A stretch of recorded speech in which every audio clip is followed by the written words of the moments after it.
오후 예배에 함께 보실 하나님 말씀 열왕기하 15장 8절에서 12절까지의 말씀입니다. 구약성경 587페이지 정도 되겠습니다.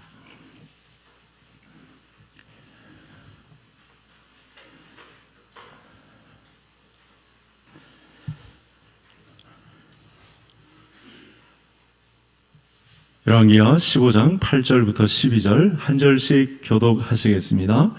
유다의 왕 아사랴의 제38년에 여로보암의 아들 스가랴가 사마리아에서 6달 동안 이스라엘을 다스리며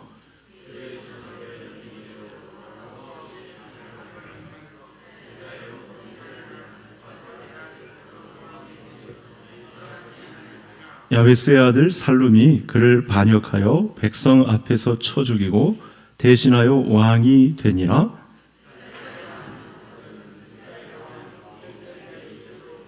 같이요 여호와께서 말씀하여 이르시기를 내 자손이 4대 동안 이스라엘 왕 위에 있으리라 하신 그 말씀대로 과연 그렇게 되니라.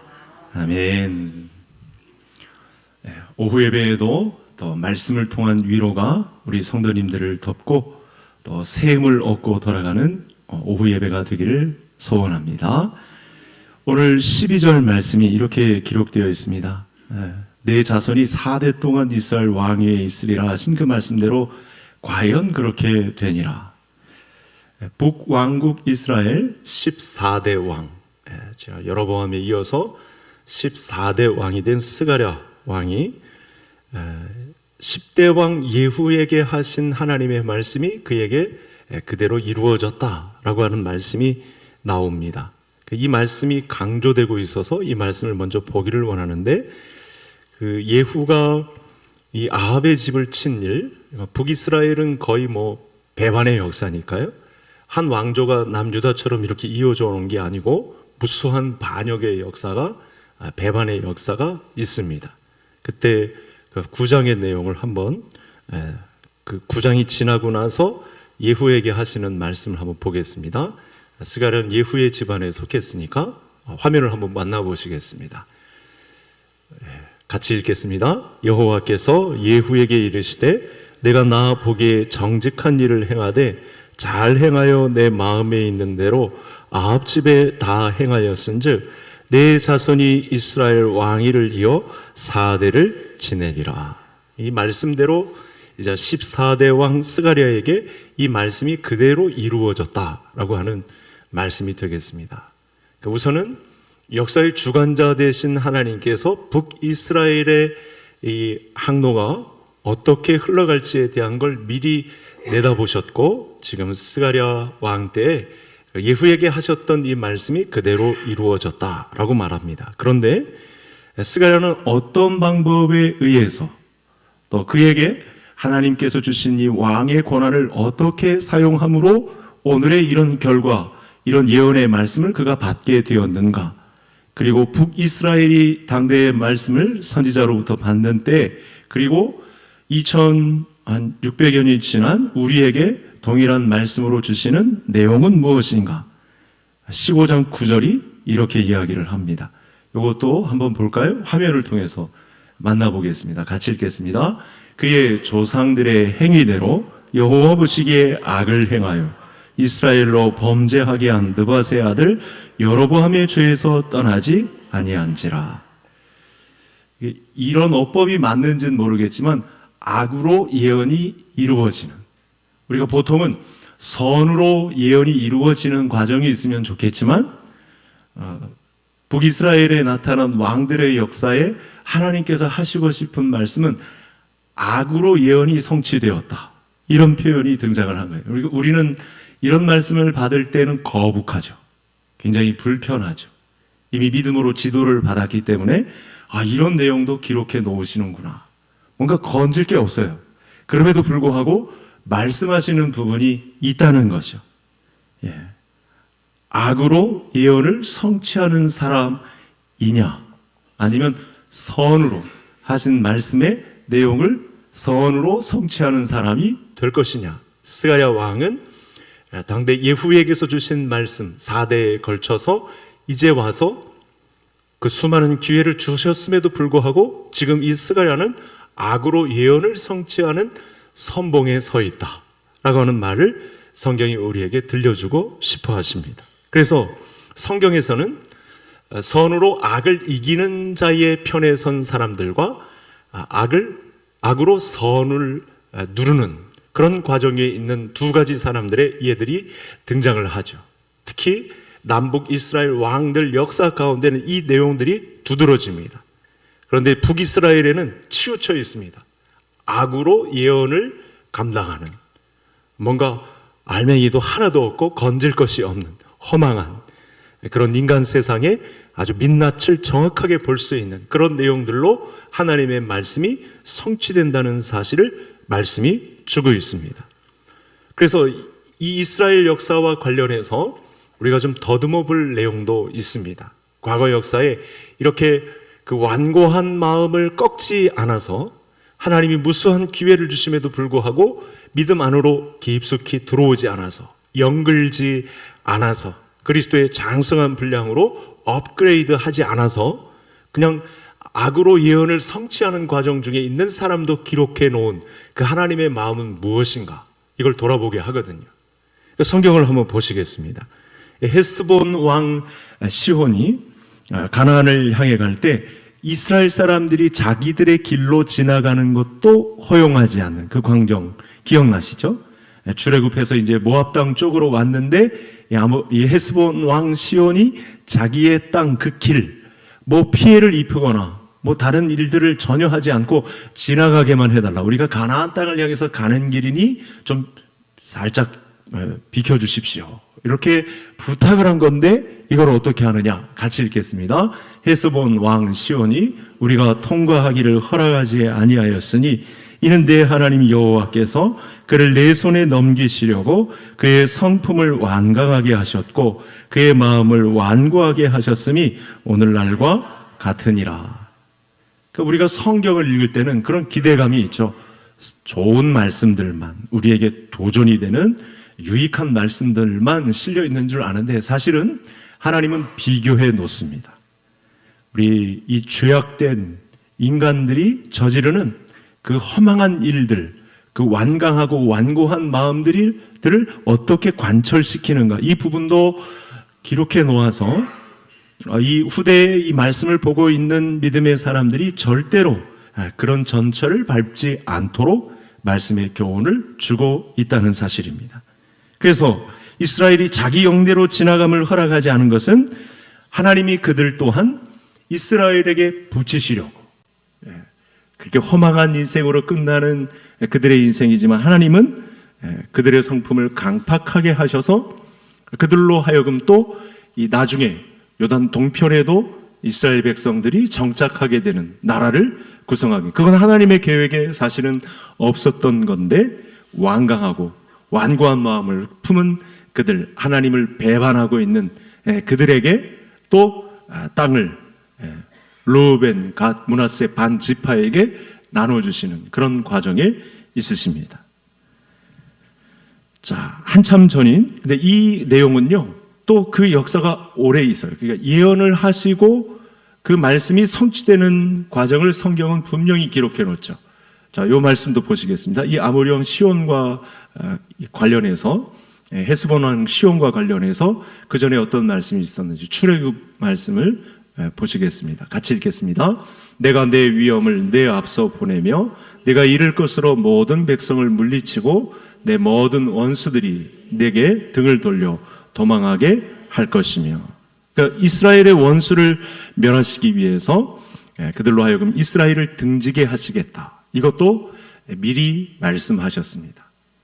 이제 악으로 완악하게 되어 그들이 길을 걷고 있는데 하나님은 이 모습조차 이스라엘에게는 하나님의 말씀이 성취되는 과정으로 원수들을 멸하여 그들을 등지게 한 결과 그들도 이스라엘의 나라가 되게 하는. 여러분, 원수들이 이스라엘을 등지지 않았는데 어떻게 원수를 멸할 수 있겠는가? 그런데 악을 이룬 자를, 하나님 앞에서 악을 이룬 자를 이스라엘의 영내로 끌어들여서 그들이 악을 행한 길도 선함으로 바꾸어 주시는 하나님의 놀라운 말씀이 기록되어 있었고, 이 헤스본 왕 시온과 관련해서 한참 시간 후인 이 스가랴 왕 때에 이루어진 이 4대에 걸쳐서 이루어진 이 말씀 또한 같은 맥락에 서 있습니다. 그래서 같은 말씀이 또 여호수아에도 실려 있는데, 성경은 구약 성경에는 이런 말씀들이 굉장히 많이 실려 있습니다. 여호수아 말씀도 한번 보시겠습니다. 같이 읽겠습니다. 그들의 마음이 완악하여 이스라엘을 대적하여 싸우러 온 것은 여호와께서 그리하게 하신 것이라. 그들을 진멸하여 바치게 하여 은혜를 입지 못하게 하시고 여호와께서 모세에게 명령하신 대로 그들을 멸하려 하심이었더라. 세상 사람들은, 믿음이 없는 사람들은 제 맘대로 합니다. 자기 식대로 인생을 경영합니다. 그런데 하나님은 그들의 완악함조차, 그들의 마음이 강팍해진 상태조차, 악으로 선을 누리려 하는 그들의 마음조차 사실은 하나님의 구원 계획 속에 이스라엘을 보호하시는 그 방편으로 사용하신다라고 하는 말씀이 되겠습니다. 참 시간이 흘러서 오늘 말씀 이후에 있는 다니엘 시대, 느부갓네살이 품었던 마음을 한번 보겠습니다. 느부갓네살이 한때 이 다니엘을 총리로 두니까 굉장히 겸손해졌습니다. 살아계신 하나님을 보고 간증하는 장면도 다니엘서에 등장을 하는데, 그래서 다니엘이 경고를 하죠. 미리 이런 경고를 합니다. 27절 다 같이 읽겠습니다. 왕께서는 저의 조언을 받아주시기를 바랍니다. 공의를 행하셔서 임금님의 죄를 속하시고 가난한 백성에게 자비를 베푸셔서 죄를 속하시기 바랍니다. 그렇게 하시면 임금님의 영화가 지속될 수 있을지도 모릅니다. 다니엘도 이 느부갓네살의 지도력 앞에 왕의 앞날, 이 바벨론의 앞날이 잘 되기를 원합니다. 이렇게 축복하는 장면이죠. 왜냐하면 그 당시에 다니엘이 보기에 너무 위대한 믿음의 간증을 한 거예요. 그래서 그 나라가 영구히 존속되기를 축복하는 마음이었는데, 나중에 어떻게 되냐면 30절 얼마 안 가서 이렇게 되는 거예요. 같이 읽겠습니다. 이 큰 바벨론은 내 능력과 권세로 건설하여 나의 도성으로 삼고 이곳으로 내 위엄과 영광을 나타낸 것이 아니냐. 금방 이 나라가 이렇게 강성하게 된 것은 내 자랑, 내 위엄, 내 능력, 이것 때문에 그나마 바벨론이 이렇게 강성해졌다라고 고백을 합니다. 하나님이 원하신 게 아닌데 27절에서 다니엘이 요구한 대로 이 하나님의 마음을 품었으면 그야말로 바벨론이 시간도 길고 굉장히 유명한 제국이 되었을 텐데, 근데 하나님은 사실은 나중에 여러분 바벨론에서 이 다니엘이 4왕을 거치잖아요. 그래서 고레스에 이르러 이 칙령을 발표하고 성경에서 예언한 70년의 때가 차서 그들을 고레스 칙령에 의해서 다시 이스라엘로 돌아오게 되는 그 과정을 밟게 되죠. 그러나 느부갓네살의 교만은, 그 악함은 하나님께서 그 예언대로 그를 물러나게 하시고 새로운 왕을 들여놓아서 선으로 70년의 복역의 때가 차서 다시 이스라엘 백성들을 고토로 돌아오게 하는 그런 역할을 감당한 왕이 된다. 악이라도 하나님 앞에서는 역사를 주관하시는 하나님께서 선으로 바꾸어 그 말씀의 내용을 그대로 이행하시는 하나님이시다라고 하시는 말씀이 되겠습니다.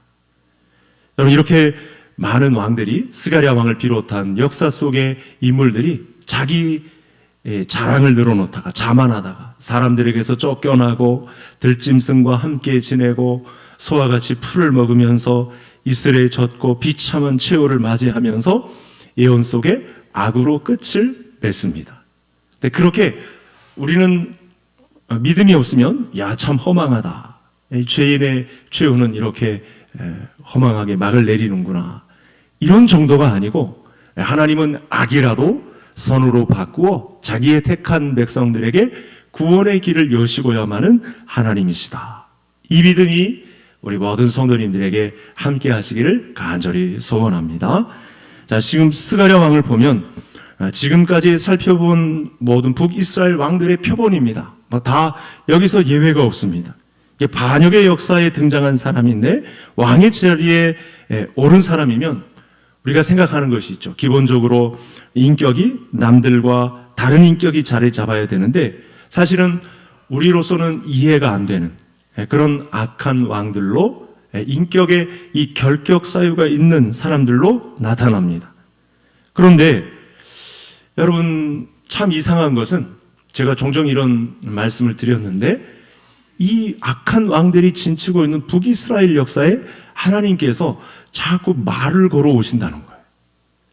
그 말을 걸어오시는 과정 속에 하나님이 그 백성들을 향한 믿음을 설명하셔요. 비슷한 말로 자꾸만 자기가 구원자 되신 하나님을 설득하세요.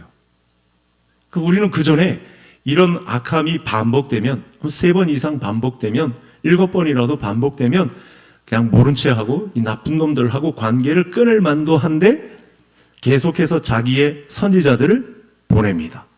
남쪽에서 이 농부라도 하나님의 말씀을 신실하게 가진 목자라도 아모스를 불러서 북이스라엘의 선지자가 되게 하십니다. 그렇게 비참한 최후를 맞이하고 있는 왕들이면 신경 안 쓰고 그냥 내 멋대로 살아라. 그리고 관계를 끊을 만도 한데 지속해서 오늘의 말씀으로 그치는 게 아니고 이후에도 몇 왕이 더 나오는데 19대까지 이르는데 아직까지도 이 말씀은 계속해서 줄지어 있습니다. 그래서 구절을 한번 다시 보시면 성경을 통해서 구절을 보시면 이 북이스라엘에도 선지자들을 통해서 하나님의 말씀이 계속되고 있습니다. 이 말씀은 수천 년이 흘러 오늘 저와 성도님들에게도 말씀을 주고 있는데 그때 주시는 말씀의 내용이 뭐냐면 여호와 보시기에 다른 건질 만한 말씀은 없어요. 솔직히 스가랴 왕에게서 건질 만한 말씀이 없는데 그 악을 통해서라도 선으로 갚으시는 하나님이라고 말씀을 드렸는데 그럼 뭐냐면 여호와 보시기에 9절을 보시면 여호와 보시기에라는 말은 뭐냐면 기회의 시간인 거죠. 북이스라엘 백성들, 왕을 비롯한 모든 백성들에게는 기회의 시간입니다. 그렇게 자기를 끊임없이 설명하시며 그와 같은 믿음을 갖기를 설득하시는 하나님 앞에 항복하고 서면 되는데 사실은 그렇지 않은데 그래도 하나님의 말씀은 계속됩니다. 하나하나 차근차근 하나님이 어떤 분이신지를 선포하십니다. 그래서 끝까지 우리가 재앙을 당하더라도 하나님의 말씀 앞에 굴복하면 그들이 살 수 있는 길이 있는데 사실은 그런 모습이 보이지는 않습니다. 그래서 끝까지 악을 행하는 어리석은 모습, 결국은 이스라엘로 범죄하게 한 여로보암의 죄에서 떠나지 않는, 이해되지 않는 그런 모습 속에 사그러드는데 우리가 그래도 봐야 할 것이 있습니다. 하나님의 이름이 나왔기 때문에 여호와, 전쟁을 걸어 우리에게 어쩌면 물리적인 힘, 그건 북이스라엘의 아람 나라가 되고 아수르가 될 텐데 그런 물리력을 동원하면서까지 여호와 보시기에 죄에서 떠나, 여로보암의 죄에 있지 말고 죄에서 떠나 하나님의 말씀이 인도하시는 업그레이드된 그런 성도의 삶으로 가기를 원하시는 하나님의 말씀이 나타났는데 이를 거부한, 그래서 오늘 오전에 말씀한 미리 이전에 왕이었던 이 아모스 선지자가 활동하던 그 여호아스 시기에 벌써 멸망을 예고받는 그런 시기가 온 것입니다. 어떻게 이렇게까지 완악해질 수 있는가? 최소한 우리는 이런 관점을 말씀을 통해서 봐야겠습니다. 그래서 이런 완고함이 고스란히 이 스가랴 왕에게서 또다시 나타나고 있습니다. 그래서 하나님은 이 스가랴 왕을 상대하면서 믿음 주신 내용이 있습니다. 아까 말씀드렸던 대로 죄에서 떠나기를, 여로보암의 죄에서 떠나기를 하나님은 분명히 보시고 계셨습니다. 자, 그러면 스가랴 왕에게서 떠나기를 원하신 죄가 뭐죠? 대표적인 죄, 우상 숭배입니다. 우상 숭배 중에 왜 이 사람들이 이렇게 북이스라엘 사람들이 왕을 비롯해서 전체 사람들이 우상 숭배에 목맬까? 봤더니 오전에 말씀드린 대로 탐심이었죠. 우상숭배의 한복판에 탐심이 있습니다. 가난한 자의 신발을 저당 잡고서라도 은행에 맡기고 거기서 이득을 취하려고 하는 그런 따뜻한 마음도 하나도 없고 그냥 장사 속으로만 어떻게 보면 이득을 취할까 예배를 드리는 자리에 오면서도 이런 마음을 품었다는 것입니다. 하나님 입장에서는 이런 죄에서 떠나기를, 그런 탐심에서 이 세상 속에서 이문을 남기고 장사를 잘해서 성공을 거두고자 하는 그 탐심에서 벗어나서 하나님을 알고 나를 섬기는 자리에 있었으면 좋겠다. 그러면 내가 복을 주겠다. 이렇게 말씀한 건데 끊임없이 이 죄에서 떠나지 않습니다. 사실 이 탐심을 종용한 그 자리는 이 찾아오는 이 우상숭배의 현장에 쾌락의 자리를 마련해 놨거든요. 제가 종종 설명드렸습니다만 우상숭배의 핵심은 또 하나가 있는데 그게 우상에게 마음을 뺏기는 것과 같아서 결혼관계 속에 합하는 거예요. 그러니까 우리가 합할 남편은 예수님 한 분뿐인데 우상의 신, 실체도 없는, 형상도 알 수 없는 이 말 속에만 존재하는 허망한 우상과 합하는 문제가, 그래서 그들에게 뭐 돈도 갖다 바치고 우상의 행위에 자기들의 행동을 다 갖다 바치는 그런 일들이 펼쳐집니다. 그래서 지금 스가랴 왕 때에도요, 여로보암 왕의 여파로 이 북이스라엘의 최고의 번성기는 아니어도 물질적인 번영이 계속됩니다. 그러니까 우리가 예상치 못한 그런 부요함이 있습니다. 정치 경제적으로 막 전쟁도 있고 이게 막 시간이 빨리 흘러가서 그렇지 우리가 이 성경에 한계된 인쇄 활자에 이 시간이 빨리 흘러서 그렇지 사실은 그들이 누리는 번영이 있습니다. 그럼 어떻게 생각하냐면 우리가 하나님을 섬긴다는 민족인데 우상도 섬겼더니 이런 길도 열어주는구나 이렇게 생각하니까 우상을 못 버리는 거죠. 이런 경제적인 번영이 이런 번성기는 이런 물질적인 풍요는 우상을 동시에 섬기니까 우리에게 오는구나 이렇게 착각을 했다라는 것입니다. 그래서 믿음의 눈으로 볼 때는 북이스라엘의 왕국 역사가 경제적인 번영은 누렸는지는 모르지만 신앙적으로 볼 때는 암흑기였다 이렇게 평가를 하는 것이죠. 막강한 군사력으로 교만해지고 부요해진 모든 백성들이 도덕적 타락도 심해졌고 성적으로도 음란해지는 그런 과정에 있었습니다. 그래서 이제 아모스서의 내용과 거의 그 이후의 세대니까 부자들의 권력과 사치, 가난한 자들을 무시하고 억압하고 도덕적으로 타락하고 예배는 형식적으로만 드려지고 그런 정신 차리지 못하는 과정에 있는데 부강해지면 그걸 부강해지는 것도 성경적으로 봐서 이건 우리에게 독이다 이렇게 생각해야 되는데 나라가 부해지니까 하나님이 우리를 축복하시는가 보다 이렇게 해도 되는가 보다 이렇게 미궁 속으로 자꾸만 빨려들게 되는 그런 시간이 되었습니다. 그래서 이 얼마 안 되어서 닥쳐올 스가랴 왕의 개인적인 종말 그리고 이스라엘 전체의 종말을 알리는 경종이 되었다 이렇게 말씀을 정리해 볼 수 있겠습니다. 이제 10절에 보면 드디어 살룸이 반역해서 백성들 앞에서 스가랴 왕을 쳐 죽이고 왕이 되었다. 여러분 왕으로서의 성공이 이내 이렇게 반역으로 마감할 줄 누가 알았겠습니까? 심지어 그 이후에 나오는 말씀에 이 왕의 기간이 얼마였습니까? 6개월짜리. 성경에 기록되긴 했지만 왕이 1년도 채우지도 못하고 반년짜리 왕이 될 줄 누구도 예상을 하지 못했을 것입니다. 한 치 앞도 못 보는 인생이 얼마나 이 어리석은 인생인가 이것을 보게 합니다. 좀 살게 되었다고 부강한 나라가 되었다고 느부갓네살처럼 우리나라가 이렇게 부강해진 것은 부유해진 것은 내가 그래도 정치를 잘 펼쳐서 이렇게 되었다고 하나님의 은혜와 축복인 줄도 모르고 자만한 행태를 이렇게 보이고 있습니다. 따라서 여러분 우리는 나라와 민족을 위해 기도하는 교회와 또 하나님의 백성을 탄압하고 부정부패와 사치와 낭비와 가난하고 힘없는 자들을 무시하고 억압한다면 이 스가랴 왕처럼 살룸처럼 북이스라엘의 왕들처럼 나라의 운명도 그 개인의 역사와 함께 멸망할 수밖에 없다라고 하는 현실을 하나님의 말씀을 통해서 지도받는 우리 성도님들이 되셔야 하겠습니다. 오늘 말씀 속에서 하나님은 여전히 죄에서 떠나기를 바라보고 계십니다.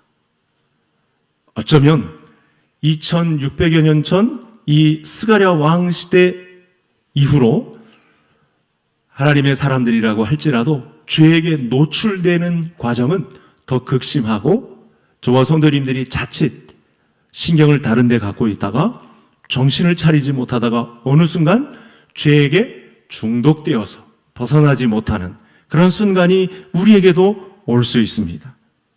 그래서 하나님을 떠난 죄인들이 하는 일들이 있습니다. 자기 합리화. 이 정도야. 이 정도 하나님도 눈 감아 주실 거야. 뭐 이걸 갖고 그래. 이런 식의 자기 합리화가 자리 잡습니다. 이게 바로 멸망의 길이죠. 깨닫지를 못하게 하니까요.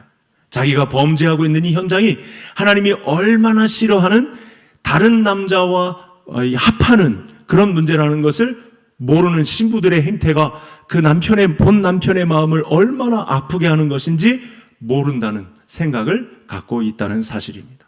하나님은 우리가 죄를 지을 때 우상과 합하는 문제를 갖고 있을 때 하나님은 아파하십니다.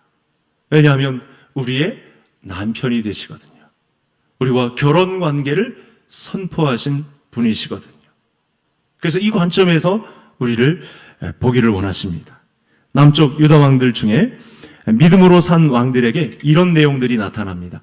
지혜의 근원이 하나님의 말씀으로부터 나오기 때문에 자기에게 말씀이 있음을 자랑했습니다.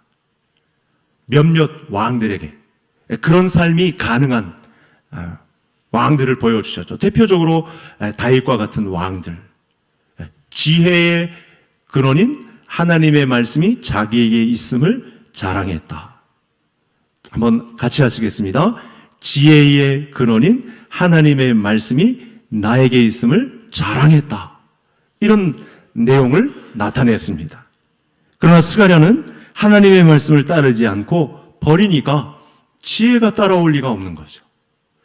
자, 이 같은 상황은 저와 성도님들이 오늘과 같은 무시무시한 우린 번영했다. 우리도 어느 정도 세계 속의 한국이 되었다. 이만하면 내가 자수성가한 것 아닌가. 어려운 우리 조상의 이 가난을 끊고 우리가 이만큼 살게 되었으니 그래도 잘하는 것 아닌가. 그때 틈탈 수 있는 위험이 있습니다. 저와 성도님들도 어느 순간 이 지혜의 말씀의 도움을 받지 않고 느부갓네살처럼 자만할 수 있는 위험의 요소들이 얼마나 많이 고개를 들고 있는지 모릅니다. 스가랴 왕처럼 북이스라엘의 14대 왕인 스가랴 왕처럼 지금의 이 번영은 우리가 그래도 우리의 힘을 기울였기 때문에 내가 잘했기 때문에 그런 일을 하는 것 아닌가 하는데 그들이 놓치고 있는 것이 있다고 합니다. 자, 저와 성도님들은 오늘날 분명히 살아계신 하나님께서 지혜의 근원인 하나님의 말씀을 우리에게 붙여주셨다는 사실을 자랑할 수 있는 성도님들이 되실 수 있기를 바랍니다. 저를 한번 따라 하시겠습니다. 오늘 오후에 주시는 아주 중요한 말씀인데 지혜의 근원인 말씀이 나에게 있다. 이건 얼마나 큰 도전인지 모릅니다. 하나님의 말씀을 곁에 두면 이렇게 주일 오후에도 예배당에 나와서 하나님의 말씀을 하면 우리 인생에 무엇이 생길까요? 지혜가 발생합니다. 이건 놀라운 축복의 현장입니다. 그런데 지혜 아닌 이 세상 방식을 배우려다 보니까 자꾸만 우상의 소굴로 달려가는데 다른 남자들을 향해서 뭐 없나 하고 실체도 없는 우상에게 달려가서 탐심을 부리는데 우리에게 얼마나 큰 은혜와 얼마나 큰 사랑이 우리에게 다가왔는지 모르는 거죠. 말씀이 육신이 되어 우리 가운데 거하심에 그의 영광을 보니 은혜와 진리가 충만한 하나님의 말씀이 우리의 자랑이 될 수 있는 우리 모든 성도님들 되실 수 있기를 바랍니다. 여러분, 종교는요, 잘못한 일이 있으면 막 뭐라 그래요? 막 벌을 가합니다. 위해를 가합니다.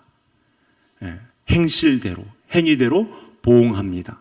이제 오늘 말씀 안에도 그런 이 잘못이 있고 그들의 자만으로, 그들의 자랑대로 이렇게 자기 방식대로 마음대로 하면 하나님은 보응할 것이다, 이런 말을 하는데 그건 기독교가 아니죠. 그 뒤에 본심이 있는 거예요. 내가 너희들을 야곱으로 불렀다, 이런 말을 하거든요. 이게 뭐냐면 이단은, 세상 나라 종교들은 다 막 잘못하면 때리고 막 벌도 하고 그걸 또 좋다고 또 막 따라가요. 그런데 하나님의 본심 안에는 그렇게 야곱처럼 고집하고 제 마음대로 했지만 나는 너에게서 구속자 예수 그리스도를 오게 할 것이다, 나는 그래서 너를 절대로 버릴 수가 없다 라고 하는 믿음이 우리 기독교에 있는 줄 믿으시기를 바랍니다.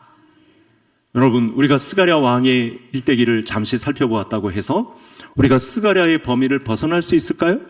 우리는 스가랴보다 더한 범죄를 저지를 수 있는 위험성이 있는 존재입니다.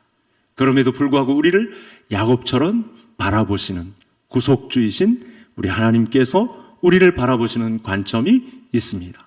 그러함에도 불구하고 자기 자랑만 삼고 고집만 피우는 우리의 인생이라 할지라도 거기서 고쳐 쓰시겠다라고 하시는, 나는 너를, 그래서 내가 너를 택하여 불렀기에 야곱이라 할지라도 나는 너를 버릴 수 없다, 너에게서 나의 위대한 이 나라를 건설하고야 말겠다라고 하시는 선언이 오늘 이 오후에도 저와 성도님들에게 함께 하시는 줄 믿으시기를 바랍니다. 그래서 가장 큰 위기는, 그리스도인이 겪을 수 있는 가장 큰 위기는 뭐냐? 하나님의 말씀을 떠나는 것입니다. 하나님의 말씀을 통해서 묵상하고 지도받는 일을 거부하는 것, 이것이 개인 역사의 가장 치욕적인 종말을 맞이할 수 있는 위험이 있는 곳입니다.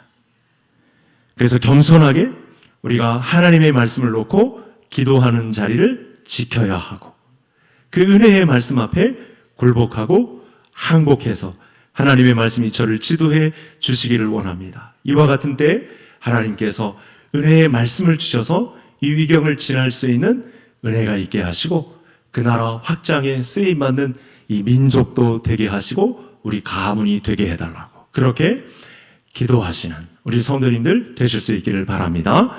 이제 말씀을 마치고 우리 함께 합심해서 본 말씀을 가지고 기도하겠습니다. 여러분, 스가랴 왕에게 있어서 건질 만한 말씀은 없는데 건질 수 있는 말씀이 있어요. 그러함에도 불구하고 스가랴 왕을 주목하여 보고 계세요. 어떻게 보고 계시죠? 여로보암의 죄에서 떠나기를 바라보고 계세요. 그래서 이 기도 제목이 첫 번째 기도 제목이 되기를 원합니다. 혹시 아직 죄에서 떠나지 못하고 있는 문제는 무엇인지 여러분 개인이, 우리 자신이 너무도 잘 알 것입니다. 어쩌면 중독된 죄에서 이거 절대 못 끊겠다라고 하는 그런 죄의 문제라고 할지라도 하나님은 끝까지 바라보시며 돌아오기를 기뻐하시고, 여러분 스가랴 왕 때 맞이했던 이 민족적인 위기가 있지 않았습니까? 이제 잠시 후면 이스라엘은 세계 역사에서 흔적도 없이 사라집니다. 여러분, 우리나라가 지난 한 주간 동안 우리가 서로가 말을 다 안 해서 그렇지 얼마나 위경한 때를 지났습니까? 하나님이 보호하지 않으시면, 하나님이 붙잡지 아니하시면 여러분 군인들의 총칼에 의해서 우리나라가 어떻게 될지 모를 위경에 있었는데 하나님 우리 민족을 붙드셔서 지혜의 말씀인 하나님의 말씀을 붙잡고 하나님이 나타나시는 그 마지막 때의 영광이 있기 위하여 주님의 교회를 성경적인 교회로 이끌어가게 하옵소서. 우리 다 같이 주여 한번 부르시고 기도하시겠습니다.